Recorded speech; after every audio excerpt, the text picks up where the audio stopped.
This is amazing construction of some kind of crime here, but when we dig down to the bottom of it and try to find out what the underlying crime is, I don't think that's been discussed enough, or what the supposed underlying crime is.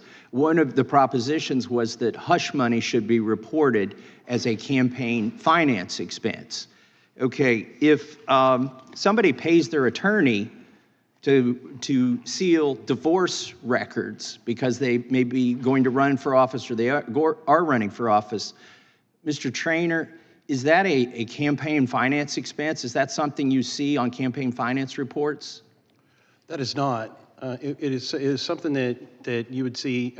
Legal fees are often reported, and it has been the tradition at the commission in looking at those legal fees that we don't question what the attorney-client privilege between the candidates and the lawyer are of what's needed in those particular circumstances.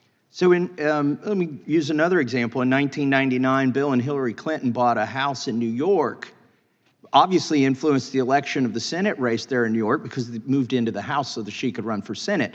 Is that a campaign finance expense? Is everything that could influence a campaign finance expense? Well, under Mr. Bragg's interpretation, it would be, but under normal campaign finance law, it would not be. There are distinct similarities here between the John Edwards prosecution in 2008, where he paid over $1 million to his mistress to keep her quiet, and was prosecuted by the Department of Justice for that, and was ultimately acquitted on 1 count and had a mistrial on all 5 counts. Because the jury was given a correct charge as to what the federal law was. In this particular case, the jury was given an incorrect jury charge as to what the law is, and they come out with a completely opposite ruling. I asked my campaign finance treasurer if I could pay my wife $10,000. She's got more dirt on me than anybody else, and then report that as a campaign finance expense. And he's very fastidious. He manages the finances of at least a dozen different campaigns. And he looked at me like I was crazy. Yet, isn't that sort of the same theory that Alvin Bragg had here? That something like that could be reported as a campaign finance expense? It's very similar to what's happened here. So, Congress has paid over $17 million in hush money for sexual misconduct inside of the offices in these buildings. And what's more is that was taxpayer money, right? The allegation is that President Trump paid $130,000 of his own money, but here in Congress there may be some on this dais. I mean, I'm for turning loose all of these records. Who in here has had the taxpayer pay for their sexual misconduct charges the hush money? I bet there's some over there. There may be some over here. I don't know, but I do know it's taxpayer money, and I do know not a single penny of it has been turned in as a campaign finance expense. Is the FEC going to investigate the $17 million that Congress has paid to settle, behind closed doors these sexual misconduct allegations? Congressman, if a complaint were to come to us about it, I'm sure it would be thoroughly investigated.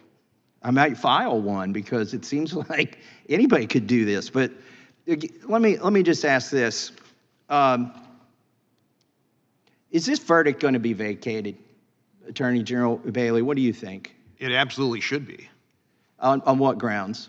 Numerous grounds. I think the 5 grounds I laid out in my opening statement provide sufficient justification to undermine the credibility of the conviction. I think there are additional grounds as well, but I think that the constitutional violations, the due process violation, the jury unanimity, 6th Amendment problem alone, the gag order is violative of the First Amendment. I mean, the prosecutorial misconduct, the conviction is replete with legal error.